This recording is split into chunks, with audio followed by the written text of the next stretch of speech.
What's up, guys? How you doing? How you doing? Pretty good. The pound is back. We talked about the pound the other day. Ryan wasn't here. So what we're going to do today is build upon, obviously, the things that we were doing before with the full swing, and start to look at the differences between, say, how we approach the golf ball with an iron and how we approach the golf ball with a wood, okay? Or obviously metals. They're made of metal these days, obviously. So, quick little recap on driving, right? We've got the club head here, all right, obviously. We've got the shaft, all right, and then the grip, all right? So, the shaft would kind of be, I guess we could call it like the engine of the golf club, all right? So when you go out, who's bought a new driver recently? Anybody? No? Okay, no problem. When you got it, where some of them maybe a hand-me-down driver? Yeah, okay. And so if we're looking aware of the specifications of the clubs, like the shaft flex or anything like that. Are you guys kind of familiar with that? A little bit? Alright, so generally we've got about 3 different shaft flexes these days. We've got you've got 4. We've got a ladies flex, right? We've got a men's senior flex. They kind of call it a medium flex. And then they've got a regular flex, obviously, stiff flex, and then there's extra stiff and all that kind of stuff, okay? So it's important to get the correct shaft in your clubs. So you guys you're still getting stronger and that type of thing. As you purchase new clubs and you continue your career here, you're going to want to get fitted for the correct shaft in your driver, as long as, and with your irons, obviously, too. But this is what really helps get the ball moving in the right direction, number one, okay, and help you create as much power and distance as you can, okay? So if you've got a shaft that isn't fit properly for you, then you could compromise your direction, compromise your distance, and all that kind of stuff. And those things that we'll discuss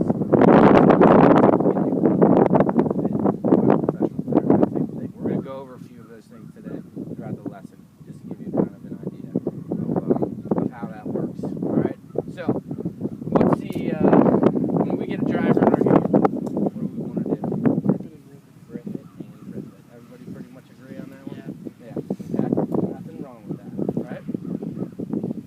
So, to create power, right? To create distance in your swing, there's 3 main factors. Okay. What do you think those 3 main factors are? Swing speed? Swing speed, that's exactly right. Swing speed. Ryan, what do you think? Swing speed, club head speed, and Yep. third would be probably attack angle. Attack angle, exactly. Yeah. All right. So we're close. So we've got speed. We've got attack angle. Okay. And then also, we don't think about it a lot. Okay. The centeredness of the strike. The centeredness of the hit. Okay.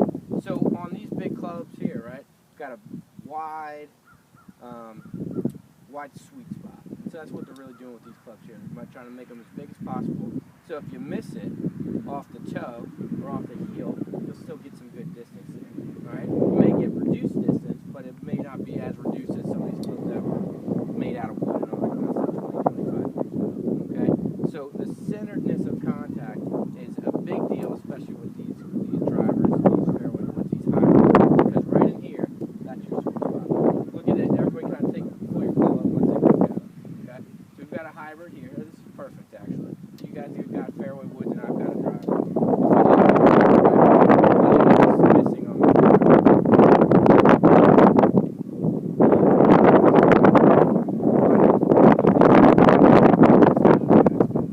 exactly, right?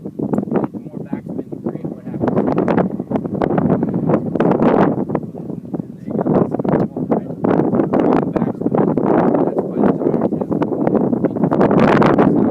have the driver, you want that ball to go high, but with not a lot of spin. Okay? So that's why you won't find those grooves on that driver anymore. But fairway woods, right, and hybrids, they still have those on there, don't they? Right? And that's because what do we still want to do with those? You want to land them sometimes. Yeah, you want to get them up in the air, maybe land them somewhere on the fairway, on a green, whatever it is, especially with the hybrid. So it's important to create that good backspin, right? But still, centeredness of hit on those is still, right? So we've got kind of of covered the centerness, why that's important. The more you hit it on the center of the club face, obviously the further the ball's going to go. That's where the club is designed to be hit. All right? First one, what did we say? Speed? Speed. Swing speed. Okay? Now, swing speed is, you would think, well, obviously, the harder you swing, right, the further the ball's going to go. Right? However, if we don't time that properly, if we're not swinging hard or fast or creating speed at the correct place in your swing, we may not be able to harness all that power. Does that make sense? Okay, what would be an example of that? Well, like, Brad Couples doesn't look like he swings hard, but he obviously generates a lot of club head speed. A lot of club head speed, Whereas, exactly, like, right? I don't know, my dad looks like he swings a lot harder. And doesn't Hits it create- really short. Exactly, right? Yeah. Because there's some other things. What are some factors that can help you create speed or create power? Hip movement. Hip movement, right? I think it's Fred.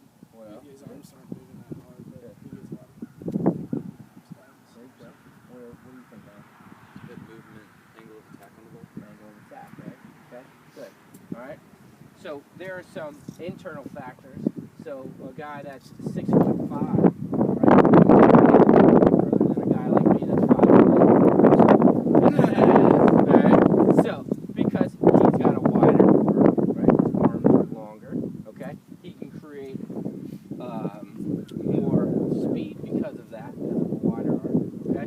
The other thing is he can maybe create more power because he can get a bigger shoulder turn, right?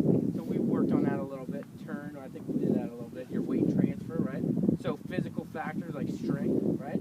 Flexibility, all those things go into hitting a golf ball and creating power, right? Okay.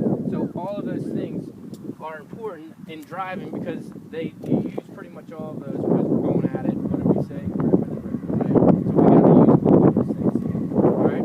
So we're going to go over how those things work and how to create power using flexibility, using your strength and all that kind of stuff. And then another thing is lever systems. You ever heard of that before? Not in golf. Angles, not in golf, right? It's more of a mechanical thing, isn't it? Right? Okay. That is wrist hinging, wrist unhinging. So this lever system here, okay? We're going to talk about how that works in here. And the driver's swing and fairway. Right? And angle approach, right? Yeah. So on an iron, what's our angle approach? Pretty steep. This way, what we want to do with that? Traffic, get it up high in the air, create next spin, right? Okay. So conversely, what's our angle of approach going to be with a driver? Alex, what do you think? That is like vertical. Yeah. More horizontal. More horizontal or coming in on a flatter approach, right? I like to think of a plane taking off, right? So a plane, when it's taking off, is going at an angle like this, and that's as you start to come back down to the golf ball, you'll shallow your angle of approach out. You'll actually be hitting the ball on the